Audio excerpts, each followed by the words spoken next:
welcome back again to Inklings Behind the Scenes. This is J.S. Bray with Mr. Bray Labs. So we have another driving episode, and this is a smaller episode, but largely because I want to talk about fraud.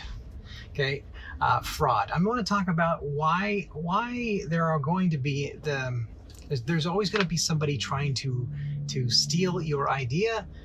To cause a swindle, cause a pain in your side. I want to talk about fraud, and why does this have to do with developing an animated series? Well, throughout the years that I've been in animation and design, how I've come up with ideas, I have had my own experience of people bamboozling me, ripping me off, and this is not just to kind of express sour grapes, but I'm sure that you have too.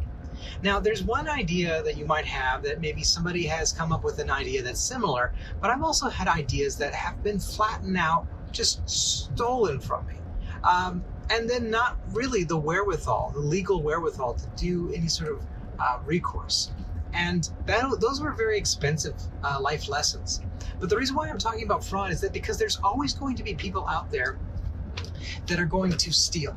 There's always going to be people who don't necessarily have a compass, and I think that's important to have, because sometimes when you are a creative, and maybe maybe you're afraid that the work that you truly want to do is beyond your reach. Everything. I think many people have this at times where you get anxious, you feel anxiety, you see the bills stack up, and you're like, how am I going to make ends meet? And so you start thinking about what levels of maybe blurred lines you're going to do just to take care of yourself. And for some people, I think that's where they eventually come up with unscrupulous activity. I say this specifically because recently, and this is odd because that doesn't happen to me often, I've been getting these fake checks in the mail. And I mean fake checks. I mean, they're addressed to me. They have my address, they have my name, and they're like kind of ridiculously large checks. So, I mean, first off, I don't ever deposit a check. I mean, somebody could send me a check and say whatever. Without a memo, without qualifying the check, that would be weird to me. If I don't believe in free money, that would be bonkers. But as like certain sponsorship checks have been coming in, I've had to kind of vet this stuff. Is this truly somebody I expect, to get a check from? That matters. So, but anyways, I've been getting these fraudulent checks, and I thought, my goodness, there's always going to be people who are trying to rob people and rip people off, and that made me realize one of the greatest things about these public domain stories that we're talking about is that we're talking about pirate stories. I say, what does piracy have to do with fraudulent checks or fraudulent activities? Well, I will get to you just one moment. Well, piracy has a great deal to do with fraud. There's always going to be that unscrupulous character in a good old pirate story. I'm not sure why there's why it's so easy to be enamored with pirate stories, because it's a genre itself. This is a slight deviation from this, but when I talk about fraudulent activity, would be, and maybe in 100 years from now, will we look at stories like somebody sending you fake checks, which are most likely designed so that once you deposit the check, that bounce, they have access to your account. That's my hypothesis. Will we someday look at these contemporary pirates, as fondly as we do as, say, Treasure Island? I would beg to feel like that we wouldn't glamorize them, but who knows? I've often really enjoyed a good pirate story. I've often enjoyed, a good sort of a caper about a heist. One of my favorite films, which is I'm not sure if it's aged well, but I always thought it was quite fun and quirky. It's a little more mature age. I think it's like PG-13. But then this is the film called Hudson Hawk, starring Bruce Willis. And in the movie, he's an art thief. He's like an expert art thief. But it's quirky. The movie is incredibly quirky. Really quirky. There's a dance number, and they're singing, and of course, they're stealing stuff that has to do with like ancient art and inventions by Leonardo da Vinci. And people are trying to talk about alchemy and all sorts of crazy, wild, cool things. So in the film Hudson Hawk, this art thief is trying to steal these last little pieces that go to Leonardo da Vinci's alchemist's invention. Right? Now, how does a thief, a caper, have anything to do with pirates, have anything to do with, fraudulent checks that you get in the mail? Understand, there's an art to deception. And there's an art, I think, that it's occurred in movies, films, and even romantic tales about people deceiving one person to get the head over, pull the wool over someone else's eyes. And this is something where there's almost like a lovable thief. And I think that this is something that I wanted to muse upon, because fraud is something that happens. Sometimes there's a fraud that we have called imposter syndrome, where you feel that you are faking it, that you are not qualified to do the thing that you're supposed to do. This is something internal, and it is a psychological phenomenon that we have, imposter syndrome. And I've heard people say you fake it till you make it. Dress for success and then success will follow. These sort of things. Are we doing external fraud?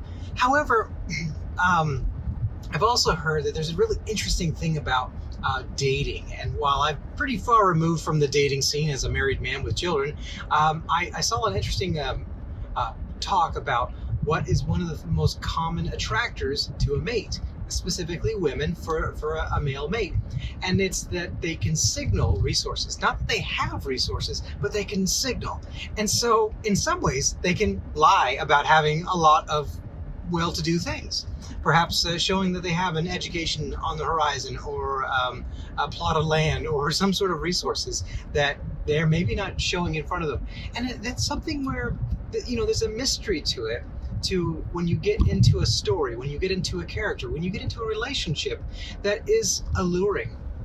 Why is a lie so captivating? And I think that's important to ask yourself these questions, because while we start talking about these characters and what makes a good character, what makes a really captivating character is a character that's charismatic, a character that evil has become their good. That these are just points of view. They don't see it. They're like Emperor Palpatine from Star Wars. They don't really believe in good or bad. They've completely become an amoral existentialist type of person. And now, while I disagree with that absolutely to the core, I'm very much a moral standing kind of person. There is always this attraction to fraudulent activities. There's always sort of a desire that maybe you can get rich quick. Tell somebody a lie and everyone will believe you, and then that lie will catch up with itself. Look at Steve Jobs. Steve Jobs was mentioned in one of his biography. Why does Steve lie? And the answer was, and this is from Isaac Walters, I think it's Walters or Walterson's biography about Steve Jobs, is why does Steve Jobs lie? Well, and they asked all these different hypotheses, but ultimately the response from the person being interviewed, and not to besmirch, God rest his soul, Steve Jobs, but they said because it's in his nature. And so I do believe that there is a nature that we have as human beings to tell lies. And I think it's important to understand that, to recognize that in a good character, what are the lies that you are telling yourself? What are the lies that people tell themselves? Specifically, when you're coming up with a character, specifically when you're coming up thinking about yourself, do you look in the mirror and say, man, I am God's gift to the world? But yet, you could really use some better hygiene, better, maybe perhaps hitting the gym, cutting back on some of the donuts. But nonetheless, what are the lies we tell ourselves? And I want to muse upon this. And please, muse upon it as well. What sort of fraud have you committed? So I'll leave you with this last thought before you go. I am a firm believer in this. And I'm not saying I'm making it my research for my hypothesis, but let me ask you something. I believe that humans, they have such a bias towards simplicity that people will favor a simple lie over a complex truth. Now let me say that one more time. I have a hypothesis. I believe that people prefer a simple lie over a complex truth. Now, how does that foretell itself? How does that come together in developing our characters? Well, I think that's really a great opportunity to ask yourself, what pirate stories do you fall asleep to? What's your bedtime pirate story? What's the personal fraud that you do for yourself? Because are you harming yourself by that? What is alluring about the lie?